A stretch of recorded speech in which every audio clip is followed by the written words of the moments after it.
El tema de hoy dice el rey que el mundo no puede ignorar. Y es que muchas veces ahora mismo, el mundo, desde el inicio, el hombre desde su creación, ha querido vivir a espaldas de Dios, con sus propios principios, sus propias reglas, es decir, no, esa autoridad divina la rechazo. Eso ha intentado el mundo desde el inicio y en la actualidad no escapamos de ello.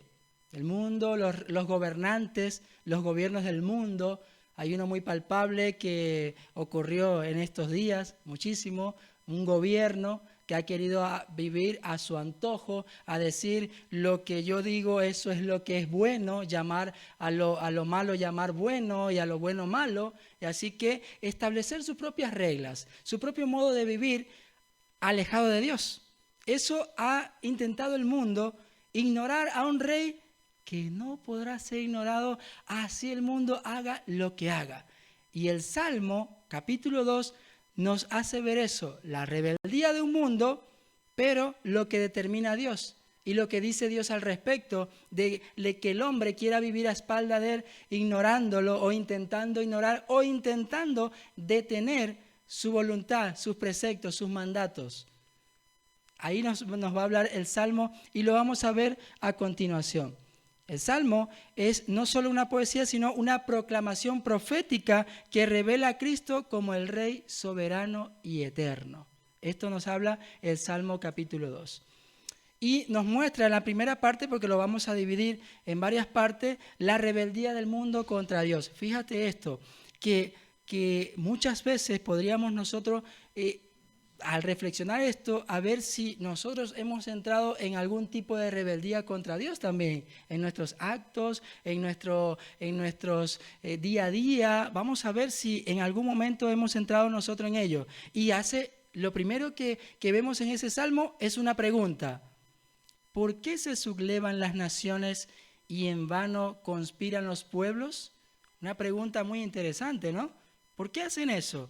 ¿Por qué se subleva? Y sublevarse lleva al hecho de estar en contra de o amotinarse. ¿Ve? ¿Por qué se sublevan?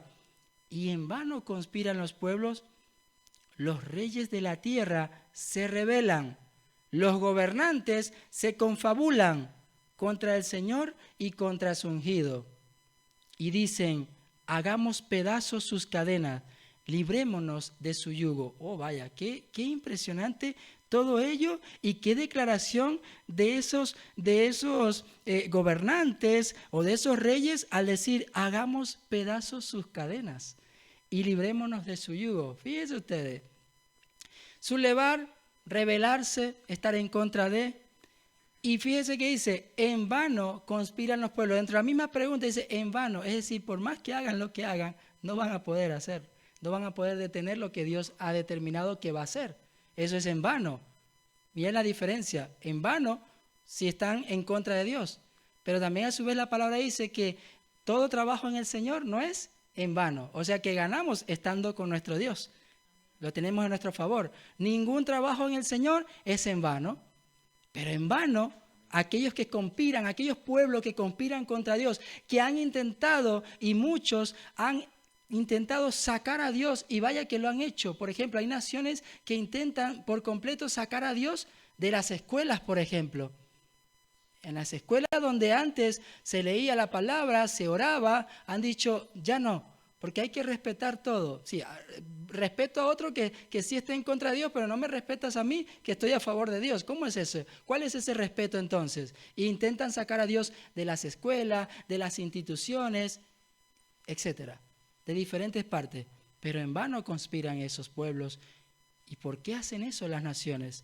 Ahora, los reyes de la tierra se rebelan, los gobernantes se confabulan. Confabular es 2, 3, hablar entre ellos para poder estar, para detener algo, ¿cierto? O para derribarlo.